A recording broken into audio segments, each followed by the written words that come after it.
Assalamualaikum warahmatullahi wabarakatuh. Perkenalkan kelompok kami yang terdiri dari Ahmad Royani SPD, Muhammad Nasir SPD, Suciati SPDI. Pada kesempatan kali ini kami bertiga akan menjelaskan tentang akuntabilitas dalam konteks. Di sini ada tabel yang mana di dalamnya mencakup contoh kegiatan atau perilaku, akar penyebab, dampak negatif, dan solusi permasalahan. Baiklah, yang pertama yaitu konflik kepentingan.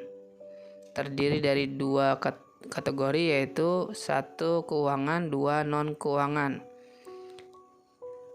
Keuangan 1. Penggunaan sumber daya lembaga termasuk dana, peralatan, atau sumber daya aparatur untuk keuntungan pribadi. Contohnya, menggunakan peralatan lembaga, unit, divisi, atau bagian untuk memproduksi barang yang akan digunakan atau dijual secara pribadi.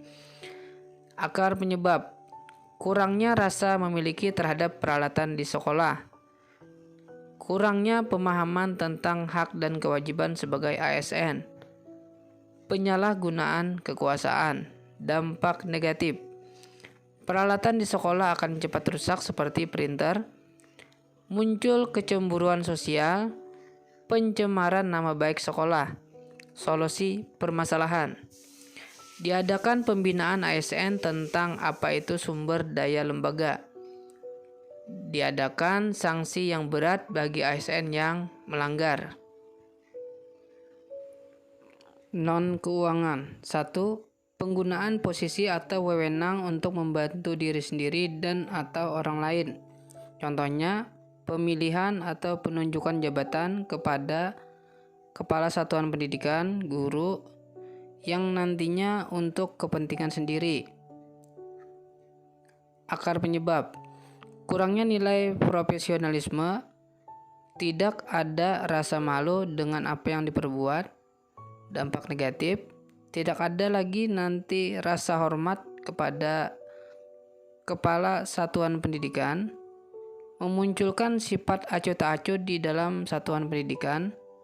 Solusi permasalahan: pemberian sanksi yang berat, misalnya pemotongan tunjangan, melaporkan ke kantor pusat yang terkait, dinas yang terkait memberikan penyuluhan tentang hak dan kewajiban guru. Selanjutnya yaitu akuntabilitas dalam konteks praktek kecurangan dan perilaku korup. Contohnya 1. Pungutan liar untuk dokumen tertentu. Contohnya saat kita pembuatan KTP atau SIM. 2. Menggunakan kwitansi kosong. Akar penyebabnya yaitu 1. Ada keserakahan. 2. Ada kesempatan. 3. Kebutuhan yang lebih besar daripada penghasilan. Yang selanjutnya yaitu pengungkapan. Dampak negatifnya 1. Birokrasi tidak efisien, matinya etika sosial politik, runtuhnya otoritas pemerintah. Solusi permasalahan: 1. Strategi perbaikan sistem. 2. Memantau pelayanan publik. 3. Pemberian edukasi dan kampanye tentang bahayanya korupsi. Korupsi sepertinya sudah membudaya dalam kehidupan bangsa Indonesia, maka dari itu agar sikap koruptif tidak terbentuk dan tumbuh dalam diri anak-anak yang merupakan generasi penerus bangsa, kita perlu melakukan edukasi tentang karakter yang baik.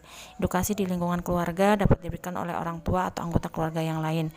Edukasi di lingkungan sekolah bisa diberikan dari pendidik dan guru-guru yang lain.